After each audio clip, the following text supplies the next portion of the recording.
Hello, I am doing some TT Rockstars today. Well, I'm doing it after a long time, but I'm still very good at it. I have a few 100,000 coins in total. Let me give some tips to those who want to speed up their learning process and increase their coins. So first thing first, before you do TT Rockstars, you have to learn your timetable and divisions. Otherwise, you'll be stuck and discouraged. TT Rockstar is for practice to make you faster.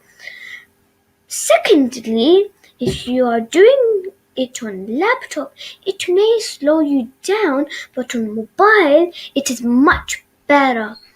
You will get more speed and accuracy. If you have a desktop, then try to use numpad.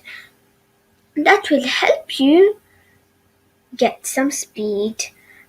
I will give you some more tips next time. For now, let me show you some practice of my TT Rockstars.